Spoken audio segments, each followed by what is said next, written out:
Hey guys, welcome back to our YouTube channel.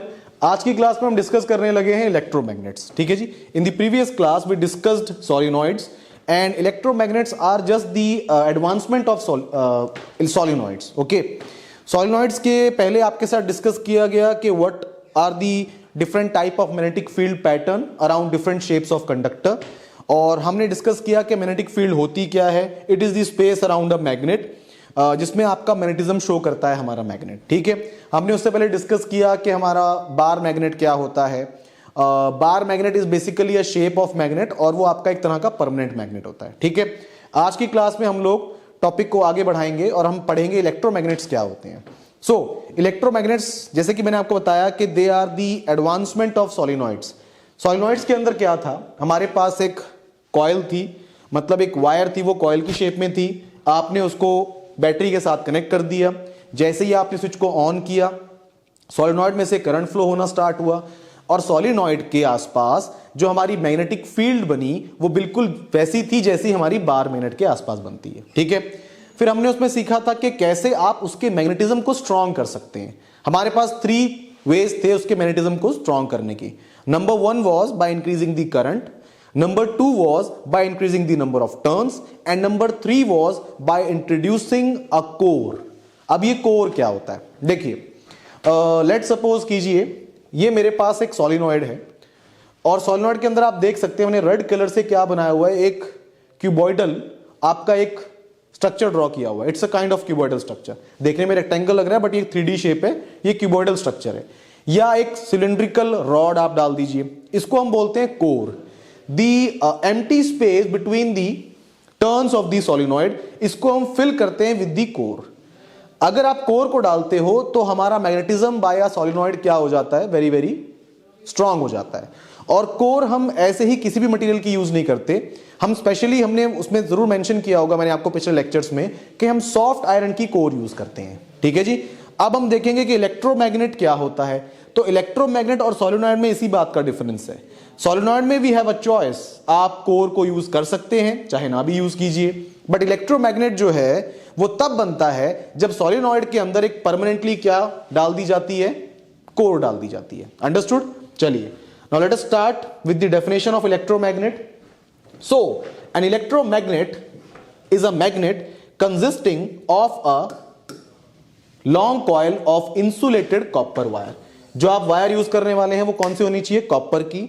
And by insulated I mean कि जो copper की thin wire होती है उसके ऊपर हम एक ट्रांसपेरेंट प्लास्टिक की कोटिंग कर देते हैं। ठीक है, तो वो इंसुलेट हो जाती है, तो उनके बीच में कांटेक्ट हो नहीं पाता कॉपर वायर, क्योंकि वो बिकॉज जो वाइंडिंग होती है over the core of the electromagnet वो काफी क्लोज होता है। आप कॉपर की बहुत क्लोज वाइंडिंग करते हैं, तो इंसुलेशन प्रोवाइड करने के लिए हम थिन शीट ऑफ, और we can say thin sheet of plastic उसके ऊपर कोट कर देते हैं। जैसे हम फोन्स के ऊपर लेमिनेशन करते हैं वैसे उसको इंसुलेट किया जाता है। Wrapped around a soft iron core, it is written here again कि जो हम कोर यूज करते हैं वो किस मटेरियल की होती है, सॉफ्ट आयरन की। ऐसा क्यों होता है हम आगे जाकर डिस्कस करेंगे कि हम कोई और कोर क्यों नहीं लेते।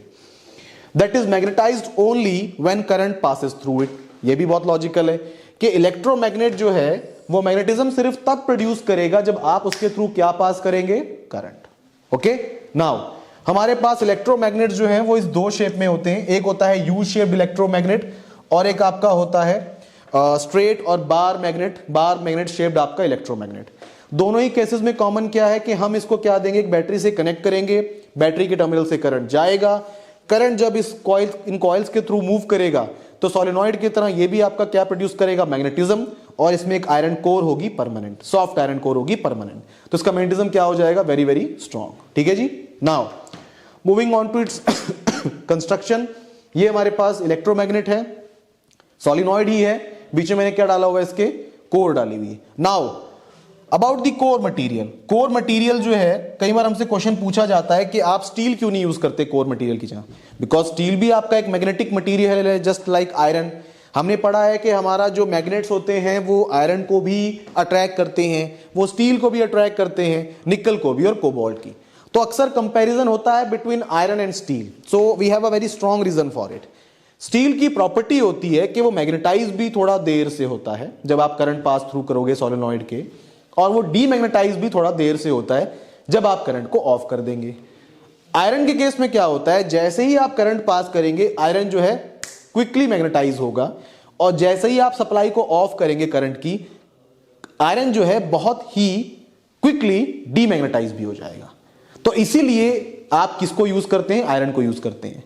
ये आगे जाके आप फर्दर पढ़ेंगे कि अगर हम देरी से डीमैग्नेटाइज हो रहा है हमारा कोर मटेरियल, या क्विकली हो रहा है डीमैग्नेटाइज्ड, ऐसे ही मैग्नेटाइज, तो उसकी क्या एडवांटेजेस होती हैं, ठीक है, अब हायर क्लासेस में पढ़ेंगे। फिलहाल let's talk about the construction में तो ये क्लियर हो गया कि सोलिनॉइड में हमने क्या डालना है, सिर्फ कोर डालना है और हमारा क्या बन गया, इलेक्ट्रोमैग्नेट बन गया।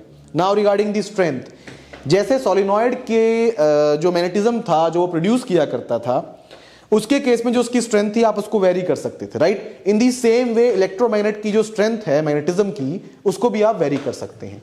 Number 1 is by increasing the number of turns just like the solenoid. Number 2 by increasing the current, आप करंट बढ़ाएंगे तो मैग्नेटिज्म भी क्या हो जाएगा, स्ट्रांग हो जाएगा। Now the third point is very very important, the air gap between the poles. जैसा कि आपने देखा, मैंने आपको बताया कि हमारे पास ये दो शेप में इलेक्ट्रोमैग्नेट होता है। 99% जहां पे इसको अप्लाई किया जाता है, जहां पे इलेक्ट्रोमैग्नेट की एप्लीकेशंस होती है, वहां पे ये वाली शेप यूज की जाती है। And the reason is for sure the last point, अगर यू शेप का होगा तो नॉर्थ और साउथ पोल काफी क्लोज होंगे, अगर ये इस शेप का होगा तो नॉर्थ और साउथ काफी दूर होंगे। तो दिस इज द रीजन कि हम यू शेप को यूज करते हैं, बिकॉज जितने पोल्स हमारे नजदीक होंगे उतना ही मैग्नेटिज्म क्या होगा, स्ट्रांग होगा। Okay, now the next part is why to use electromagnets. हमारे पास जब बार मैग्नेट्स ऑलरेडी हैं, परमानेंट मैग्नेट्स हमारे पास ऑलरेडी हैं, तो हम ये इलेक्ट्रोमैग्नेट्स क्यों यूज करते हैं। बार मैग्नेट आपके साथ डिस्कस किया गया कि एक रॉड लाइक शेप का स्ट्रक्चर होता है और ये नेचुरली अकरिंग होता है, इसका एक पोल नॉर्थ होता है, एक पोल इसका साउथ होता है। तो जब हमारे पास नेचुरली अकरिंग मैग्नेट है तो then why we are making electromagnets. तो इसके एडवांटेजेस और डिसएडवांटेजेस के बारे में बात कर लेते हैं। अगर मैं इलेक्ट्रोमैग्नेट की बात करूं तो इसका मैग्नेटिज्म जो है वो क्या है, टेम्परेरी है। मतलब जब आपको नीड है तब ये मैग्नेटिज्म शो करेगा, और जब आपको नीड नहीं है तो इसके थ्रू कोई मैग्नेटिज्म प्रोड्यूस नहीं होगा। Whereas in the case of bar magnet, ये आपका एक परमानेंट मैग्नेट होता है और इसके आसपास हमेशा एक मैग्नेटिक फील्ड रहती है, ठीक है। अब हमारे जो इंडस्ट्रीज हैं बड़ी बड़ी, जहां पे हम मैग्नेट्स को यूज करते हैं, वहां पे हम इलेक्ट्रोमैग्नेट्स को प्रेफर करते हैं, बिकॉज जब आपको नीड है आप करंट को ऑन करो, उसके थ्रू करंट फ्लो होना जब शुरू होगा तो मैग्नेटिक फील्ड प्रोड्यूस हो जाएगी। जैसे कि आपके पास स्क्रैप यार्ड्स होते हैं बड़े बड़े, जहां पर हम बेसिकली क्या करते हैं, बड़ी बड़ी क्रेन्स यूज करते हैं to lift very heavy loads of iron, तो वहां पे आप इलेक्ट्रोमैग्नेट्स को यूज करते हैं। जब आपको नीड हुई, आपने उसको करंट की सप्लाई उसमें ऑन की, मैग्नेटिज्म वो प्रोड्यूस करेगा, आपने उसको यूज किया, करंट को आपने ऑफ कर दिया, now it's neutral. But in the case of bar magnet, इसका मैग्नेटिज्म परमानेंट है तो ये हमेशा मैग्नेटिज्म प्रोड्यूस करता रहता है, ठीक है। तो this is the advantage. Second is the strong magnetic field, और इसकी मैग्नेटिक फील्ड क्या होती है, वीक। परमानेंट मैग्नेट जो होते हैं हमारे, उनकी मैग्नेटिक फील्ड जनरली मॉडरेट सी होती है, बट जो इलेक्ट्रोमैग्नेट्स होते हैं, क्योंकि इनका मैग्नेटिज्म आप करंट को बढ़ा के इंक्रीज कर सकते हो, तो वी जनरली से कि electromagnets are very strong magnets, right. Now the third, strength can be varied और strength can be controlled. Electromagnet से जो मैग्नेटिज्म प्रोड्यूस होगा उसकी जो स्ट्रेंथ है वो आपके हाथ में है। करंट तो आपके हाथ में ही, करंट की वैल्यू को आप ज्यादा भी कर सकते हैं, करंट की वैल्यू को आप कम भी कर सकते हैं। तो आप एक इलेक्ट्रोमैग्नेट से एक बहुत ही छोटा आयरन का ऑब्जेक्ट भी उठा सकते हैं और एक बहुत ही बड़ा हैवी ऑब्जेक्ट्स भी उसी इलेक्ट्रोमैग्नेट से आप उठा सकते हैं। But in the case of a permanent magnet, आपके पास जो साइज है मैग्नेट का, उसी के चलते उसका मैग्नेटिज्म होगा, तो या तो आप उससे बड़ी चीज उठा सकते हैं या फिर आप उससे छोटी चीज, चलो आप उठा ही सकते हैं, बट उसकी शेप जो है, उसका साइज जो है, उसकी स्ट्रेंथ को डिसाइड करेगा। तो to lift very very heavy loads आपको बहुत बड़ी बड़ी शेप चाहिए होती है, ठीक है। Now poles can be changed. अब आपको पता है, हमने डिस्कस किया कि जब आप करंट की डायरेक्शन को चेंज करते हैं, सी यहां पे मैंने क्या किया है, इस इलेक्ट्रोमैग्नेट में मैंने यहां पे नॉर्थ पोल लिखा है और यहां साउथ पोल भी लिखा है, यहां साउथ पोल लिखा है और साथ में नॉर्थ पोल भी लिखा है। तो ये कैसे पॉसिबल है, ये ऐसे पॉसिबल है अगर आप बैटरी की पोलैरिटी को चेंज करते हैं, तो जाहिर सी बात है करंट का जो फ्लो है इस कॉइल के थ्रू वो भी चेंज होगा। लेट्स सपोज करंट जब ऐसे फ्लो कर रहा है तो यहां नॉर्थ बन रहा है और यहां साउथ बन रहा है। सो अगर मैं करंट को दूसरी डायरेक्शन में फ्लो करवाऊंगा तो यस, मैग्नेटिक पोल्स भी क्या हो जाएंगे, चेंज हो जाएंगे। साउथ यहां आ जाएगा और नॉर्थ, आपका साउथ वहां था तो वहां नॉर्थ आ जाएगा, यहां नॉर्थ था तो यहां क्या आ गया, साउथ आ गया। तो this is also an advantage मेरे पास जो इलेक्ट्रोमैग्नेट है उसके पोल्स को चेंज किया जा सकता है और हमारा जो poles of a permanent magnet है वो क्या होते हैं, फिक्स होते हैं। ठीक है जी, काफी इजी था। इलेक्ट्रोमैग्नेट जस्ट आपका सोलिनॉइड का ही एडवांसमेंट है, बस आपको आयरन कोर डालनी है और इन पॉइंट्स के चलते इलेक्ट्रोमैग्नेट्स जो होते हैं वो सुपीरियर होते हैं than the permanent magnets. Now let's move on to the next part, magnetism in human beings. Yes, this is also very important. हम ह्यूमंस जो हैं, हमारी बॉडी में भी आपको पता है हमारी बॉडी के अंदर वीक करंट्स होते हैं और वो क्यों होते हैं मैं आपको बताऊंगा। Extremely weak currents are produced in the human body by the movement of ions along the nerve cells. अब ये कैसे हुआ, देखिए अगर आप किसी चीज को टच करते हैं तो उसकी फीलिंग जो है, उसकी सेंसेशन जो है हमारे स्किन के थ्रू, नर्व सेल्स के थ्रू कहां ट्रेवल करती है, हमारे ब्रेन तक जाती है ना। हमारे आसपास कोई भी चेंज आता है तो हमारे जो सेंस ऑर्गन्स हैं वो उनको सेंस करते हैं और वो सिग्नल कहां जाता है, ब्रेन तक जाता है। फिर ब्रेन डिसाइड करता है कि नेक्स्ट क्या करना है, राइट। अब ये सिग्नल हमारे सेंस ऑर्गन से ब्रेन तक किसके थ्रू जाता है, नर्व सेल्स के थ्रू जाता है। और आपने ये भी सुना होगा कि नर्व सेल्स के अंदर बाहर केमिकल चेंजेस होते हैं और उनकी बॉडी के थ्रू, बॉडी के अंदर क्या होती है, electrical impulses. The message is carried out with the help of electrical impulses inside the body of nerve cells. Understood.